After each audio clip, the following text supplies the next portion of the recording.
नमस्कार जय जगन्नाथ आपण मानकु मो चैनल को अनेक अनेक अभिनंदन। श्रीमद् भगवद गीता मुख्य संन्यास योग तमेव शरणं गच्छ सर्वभावेन भारत तत्प्रसादात् परं शांति स्थान पापस्यति शाश्वतम्। हे भारत तुम्ही सर्वमत अभाव एवं नित्य धाम आनंद शरणागत एहार व्याख्या भगवान को ऊपर निर्भरशील हेउଥିବା दृष्टिरू जीव को वर्तमान निजर दयनीय अवस्था उद्धार हेबा तथा चरम लक्ष्य प्राप्त करने निमंती भगवान का कृपा उपर निर्भर करने को पड़िबो। निजस्व उद्यम अथिपाई यथेष्ट नहे। भगवान जदि कृपा करिवे तेबे से निजर दिव्य ज्ञान और दिव्य आनंद जीवन को प्रदान करिवे एवं ताको मायर बंधन मुक्त करिवे। श्रीकृष्ण एठारे कहउछंती जे तांका कृपारो जीव शाश्वत शांति एवं तांकर अव्यय ध्यान प्राप्त करे, किंतु सेही कृपा प्राप्त करबा पई जीव भगवान का शरणागत होई निजको सेति पई योग्य करबा उचित।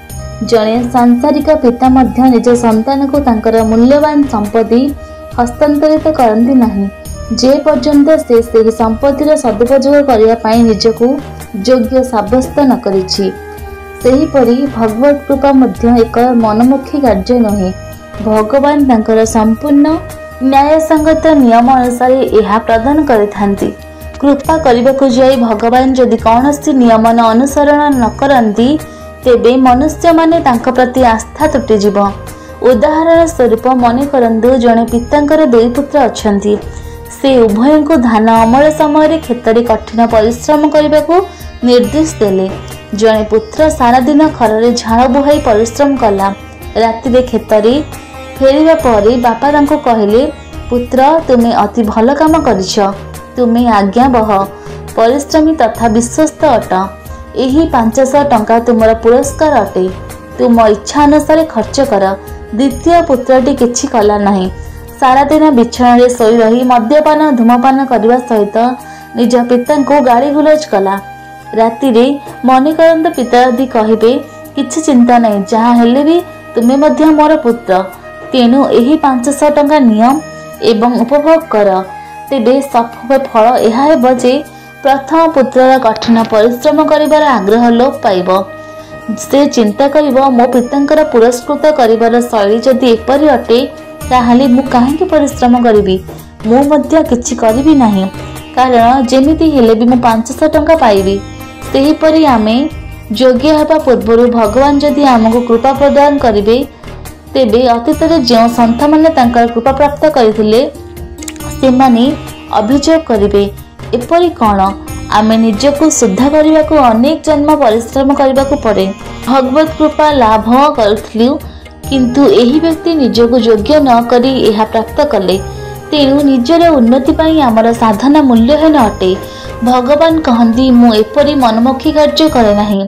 मोर एक चिरंतन शर्त रही जहाँ अनुसार मु मोर कृपा प्रदान करे एवं एहाको मु समस्त शास्त्र रे घोषणा करिछि। श्वेत उपनिषद कही जो ब्रह्मं विदधाति पूर्वं जो वै वेदश्च परिणोति तस्मै तहं तदेवत्मा बुद्धि प्रकाश मुमुक्षर वै शरणं मम प्रपद्ये। ब्रह्म एवं अन्य समस्तंकर सृष्टिकर्ता परम पुरुषंकर मु शरणागत होछि। तांको कृपारु ही आत्मा एवं बुद्धि ज्ञानदीप्त हुए। श्रीमद् भगवतम कहे मामकं एवं शरणं आत्मन सर्वदेहिनां जाहिर सर्वाम भावेन मयास्या केशु भय।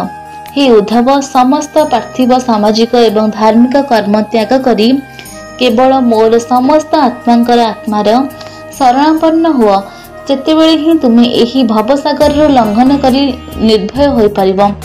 एहा श्रीकृष्ण भगवद गीतार श्लोकरे मध्य कहिथिले मोर दिव्य माया शक्ति त्रिगुणात्मक अटे एवं ताको अत्यधिक करबा अत्यंत कष्टसाध्य, किंतु जे माने मोर शरणागत होंती सेमाने एहाको अति सहजरे पार करि पारंती। रामायण मध्य कहे सनमुख हेउ जीव मोहि जीव ही जन्म कोटि अघ नाश ही दावही। जेहु मुहूर्तरे जीव भगवान कर शरणागत हुए तांका कृपारु तार पूर्व जन्मर अनंत पाप नाश हो जाए। भगवत गीतार उपरोक्त श्लोक भगवान कृपा करने शरणागत नियमित यह आवश्यकता श्रीकृष्ण पुनरावृत्ति करिसेंती। शरणागतिर अर्थ कौन? यह हरिभक्ति श्रीरास भक्ति रसामृत सिंधु वायु पुराण एवं अहिर्बुद्धि संहिता आदि विस्तार पूर्वक निर्णय मते वर्णित होइछि। दासर कर्तव्य हेउछि मालिकांकर इच्छा पूरण करिबा। तेणु जने शरणागत भक्त भगवान इच्छा सहित आम शक्तिर इच्छा को जोड़ी देवा उचित। एक शुष्क पत्र वायुर शरणागत हो जाए। वायु ताकु तोपार तल आग पछ कले मध्य से आपत्ति करे नहीं। सेहीपरि भगवान खुशी रे आमे मध्य खुशी हेबाको शिक्षा उचित। भगवान इच्छा विरुद्ध रे इच्छा न करिबा। जीवन रे आमे जहाँ भी प्राप्त करिथाउ ताहा आम पूर्व जन्मर एवं वर्तमान कर्म अनुसार होइथाए, किंतु कर्मर फल आपे आपे मिल न थाए।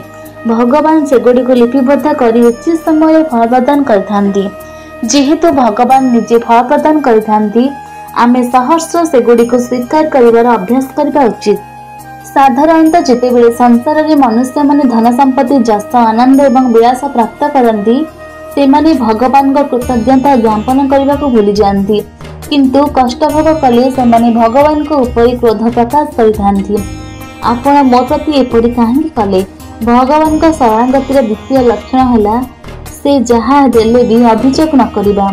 भगवान आमर रक्षा करिसेंती, एहा पूर्ण विश्वास करिबा। भगवान आमर सनातन पिता अटंती। से सृष्टिर समस्त प्राणींकर रक्षक।